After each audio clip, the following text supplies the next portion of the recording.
बिस्मिल्लाहिर्रहमानिर्रहीम। अस्सलाम वालेकुम। Welcome to my channel cook and knock. आज मैं आपको घर की मलाई से असली घी बनाने का तरीका बता रही हूँ, जो बहुत ही सिंपल वे में बताया गया है। तो चलिए आइए स्टार्ट करते हैं।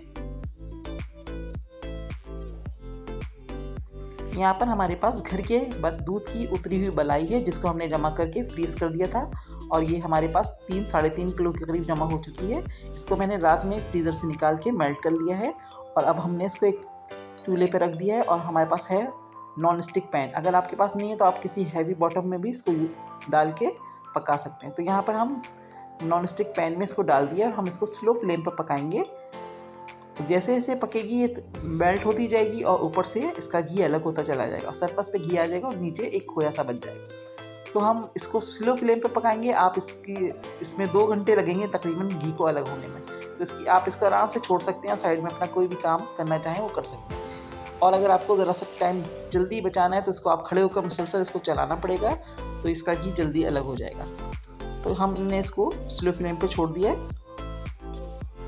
तो यहाँ पर हमें 15 मिनट हो चुके हैं मलाई को चूल्हे पे रखे हुए और इसका सारी मलाई जो है मेल्ट हो चुकी है और हल्का हल्का सा घी भी सरफेस पे नज़र आना शुरू हो चुका है। अभी हम बिल्कुल इसको ऐसे ही छोड़ देंगे। थोड़ी थोड़ी देर में हम चेक करते रहेंगे, नीचे से हल्का सा चलाते भी रहेंगे ताकि नीचे से लगे नहीं। वैसे तो हमने नॉन स्टिक पैन यूज़ किया है, लेकिन अगर आप हैवी बॉटम यूज़ कर रहे हैं तो ख्याल रखिएगा।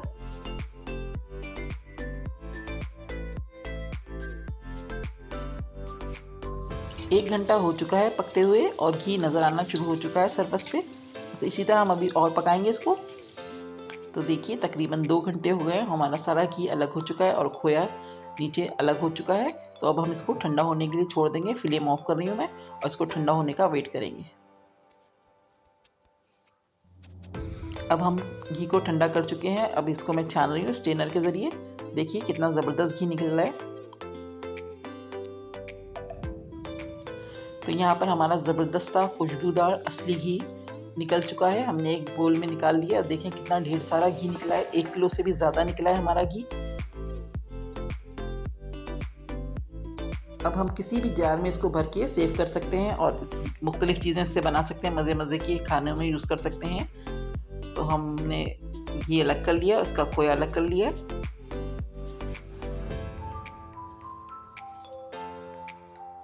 तो देखा आपने कितने आसानी से हमारा घी निकल गया है। वैसे तो लोग पहले इसका मलाई की मक्खन निकालते हैं, फिर मक्खन से घी निकालते हैं। मैंने बहुत ही सादा तरीके से आपको घी निकालना बताया है और इस घी के बाद हमारे पास जो खोया बचेगा उससे भी बहुत मज़े मज़े की चीज़ें बन सकती हैं।